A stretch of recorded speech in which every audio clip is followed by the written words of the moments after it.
چطور میتونیم هر چیزی که میخوایم رو تو زندگی به دست بیاریم؟ این سوال ذهن منو درگیر کرده بود. به عنوان کسی که داره از صفر شروع میکنه. بعد کلی تحقیق به یه جواب رسیدم. فروش. و اما نه فقط فروش محصول یا خدمات، بلکه فروش ایده ها، شخصیت و حتی خودمون. امروز قراره کتاب فروش تنها راه بقا از گرانت کاردون رو بررسی کنیم. کتابی که میگه فروش فقط یک شغل نیست، بلکه یک روش زندگیه. اما این ویدیو فقط یه خلاصه کتاب معمولی نیست. من قراره تکنیکای این کتابو تو دنیای واقعی تست کنم و چون محصولی ندارم تصمیم گرفتم خودمو بفروشم. چطور؟ من قراره با دخترها صحبت کنم و مهارت‌های فروش و متقاعدسازی روی اونها پیاده کنم. هدف اینکه بفهمم فقط این تکنیک‌ها رو کاغذن یا واقعا کار میکنن. اما قبل از تست خودمون رو باید برای فروش آماده کنیم. حالا چطور یه فروشنده موفق بشی؟ اینا مهمترین نکات این کتابن. اعتماد به نفس داشته باش. اگه خودت به اون چیزی که میخوای بفروشی ایمان نداشته باشی، مردم هم بهت اعتماد نمیکنن. نیازهای طرف مقابل تو بشناس. کمتر حرف بزن، بیشتر گوش کن. از نه شنیدن نترس. هر نه تو رو به یه بله نزدیکتر میکنه. پیگیری کن. بیشتر فروشا بعد از چند بار تلاش اتفاق میافتن. به جای تخفیف دادن، ارزش بساز. آدمو چیزی رو میخرن که احساس میکنن بیشتر از پولی که میدن میارزه. حالا وقتشه که این نکات رو عملی کنی. اول از همه باید اعتماد به نفسم درست کنم. پس اولین کاری که میکنم اینه که استایلمو درست میکنم. استایلمو از این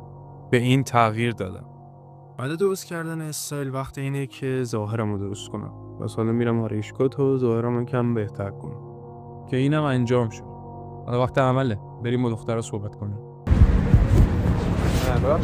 اسمم میگم چه هستی وقت بگیرم؟ نه واقعا. خیلی کوتاه. بابا منتظرم بیاد. ای باش. چند هستیم تا وقت بگیرم؟ چرا خیلی قشنگ شدی. اسمتون نمیدونم؟ اسمم آبان خانم. منم اینو زیاد میشنوی. گفتم اگه امکانش باشه شمارتون رو داشته باشم. اگه مشکلی نداره. من دوست پسرم. ناراحتم کردی.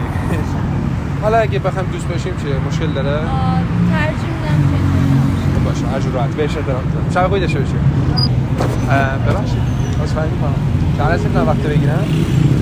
حقیقتش چهره خیلی قشنگی داری. اسمت می‌دونم بدونم؟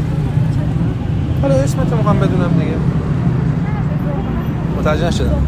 زوهان خانم. اسم خیلی قشنگی هم داری. گفتم اگه امکانش باشه دوست داشتم که شمارتون رو داشته باشم زوهان خانم. من دوست پسرم.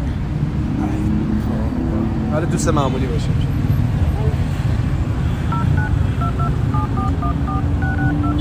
خیلی خوشحال شدم دیدم.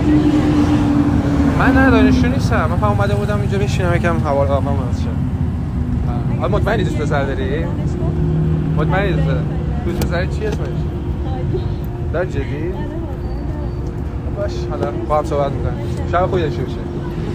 خب نتیجه چی شد؟ اعتماد به نفسمو حفظ کردم و نذاشتم لحظه‌ای پایین بیاد. از نشنیدن نترسیدم، حتی با اینکه 2 بار نشنیدم. وقتی طرف می‌خواست بپیچونه پیگیری کردم و به نتیجه رسیدم و در نهایت جای تخفیف دادن ارزش خودمو بالا بردم. یعنی برای گرفتن شماره طرف التماس نکردم و ارزش خودمو بالا نگه داشتم و با یه خداحافظی جفتمون رو خوشحال کردم و در نتیجه بعد از تلاش سوم شماره گرفتم. این یعنی ثابت میکنه که این تکنیک‌ها جواب میدن. پس اگه میخوای مهارت فروش و متقاعدسازی رو یاد بگیری و توی زندگی یا کسب و کارتون پیشرفت کنین، این کتاب رو دست ندید.